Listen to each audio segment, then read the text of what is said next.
ہر میدان میں ترقی کرو۔ ایک مسلم کتاب الرویا سے حضرت جابر رضی اللہ تعالیٰ عنہ کی روایت ہے کہ حضور صلی اللہ علیہ وسلم نے فرمایا، جب تم میں سے کوئی بری خواب دیکھے تو اپنی بائیں جانب 3 بار تھوک دے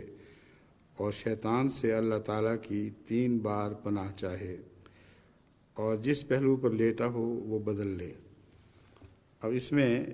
ایک تھوڑا سا اشکال پیدا ہوتا ہے کہ سوتے میں انسان اپنے بستر پر تو نہیں تھوک سکتا، اس لیے یہاں تھوکنے سے 3 بار تھوکنے سے کیا مراد ہے؟ میں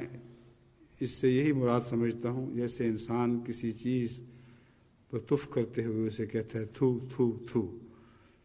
تو اس طرح شیطان پر تھوکے، یعنی تھو تھو کر کے اس سے اپنی بیزاری کا اظہار کرے، اور پھر 3 بار خدا سے پناہ مانگے اور جس پہلو پر لیٹا ہو وہ بدل لے، کیونکہ عموماً نائٹ میئرز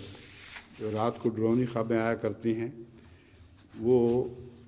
ایک پہلو پر زیادہ دیر لیٹا رہنے سے آیا کرتی ہیں اور اس سے قابوس ہو جایا کرتا ہے۔ ایک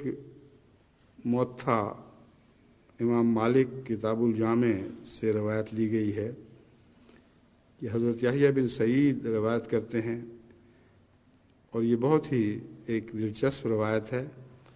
کیونکہ وہ خالد بن ولید جو سب بہادروں سے زیادہ بہادر سمجھے جاتے تھے یا بڑے بہادروں میں سے ایک سمجھے جاتے تھے، انہوں نے حضور صلی اللہ علیہ وسلم سے عرض کیا کہ میں نیند میں بہت ڈرتا ہوں۔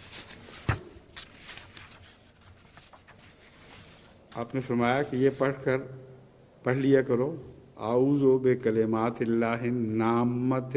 من غضبہ و عقابہ و شر عبادہ و من همزات الشیاطین وان یحضرون۔ میں پناہ مانگتا ہوں اللہ کے کلمات کی، اس کے غضب سے، اس کے عذاب سے، اور اس کے بندوں کے شر سے، اور شیطانوں کے وسوسوں سے، اور یہ کہ شیطان میرے پاس آئیں۔